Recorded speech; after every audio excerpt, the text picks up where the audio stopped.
Hello and welcome to Lynette Listens. Quite often in my videos I mention the little child and the hurt inner child and the suffering that the child experiences in the face of trauma, death, loss, and hurt. And today I'd like to share with you a couple paragraphs from my book from the perspective of the parent. This took place just moments after I discovered that my 2.5-year-old daughter was missing from the house. I'd run outside and got my husband and sons to help me look for her. Rounding a corner to the backyard, I stopped, my wheezing breath suspended. Two of my sons stood before me, eyeballs bulging and fixed, staring into the water at their feet. In unison, they cried out, "Jamie!" A chill surged through me as my vision focused on the foreground. Crippled with alarm, I stared, sieged in that deep, beastly nightmare. Holding tight to my round, pregnant belly, I sprinted toward the horrific scene. Stumbling out of my sandals, I tripped, almost falling up the 6 brick steps to the pool deck. "Pull her out! Pull her out! Help! We need help!" Screaming for support, I ran to the water's edge as Justin, my 7-year-old, jumped into the pool. Reacting like a pro, he clutched Jamie's arm and pulled her to the pool's edge as 9-year-old Jeremy called out, "Here, bring her here!" Jeremy lay sprawled on the deck's rocky surface. His overextended arm quivered as he grabbed his sister's limp hand. Jamie's head and limbs dangled lifelessly as the boys worked to fish her small body from the murky pool. As I read those words, I can still see that in my mind and feel the emotions of that day.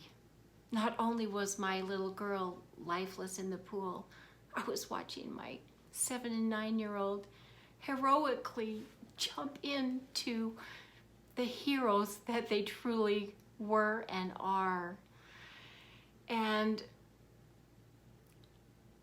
now my little boys are adults, and there are still times when we're having conversations when I hear the 7-year-old and the 9-year-old and the 5-year-old's heart speaking those hurts, those things that are still there.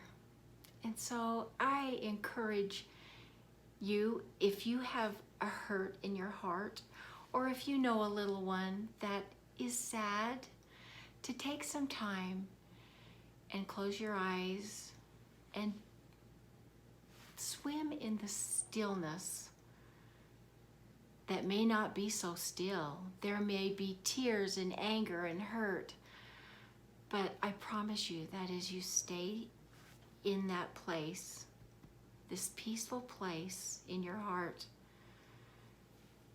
you will eventually feel love. It's what saved me when I finally took the time to just sit and let myself feel those emotions, to see my little boys there on the pool deck, my mother's heart hurting so much because I couldn't save any of my children in that moment. But in this quiet place, which is not always quiet, I have found peace. And I offer that to each of you. And I would love to hear your experience. How was it letting yourself feel all of those things that have been bottled up for maybe years? It wasn't until I wrote my book that I really got in and looked through my young eyes of my little girl and the eyes of that young mother who watched that horrific scene, and let myself feel all of that and just let it be a part of my life. And today I can honestly tell you that I feel gratitude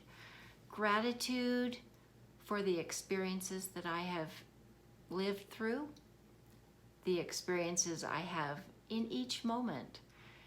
And I offer you peace and love through all of the pain. Thank you for joining me here at Lynette Listens. Until next time, have a blessed day.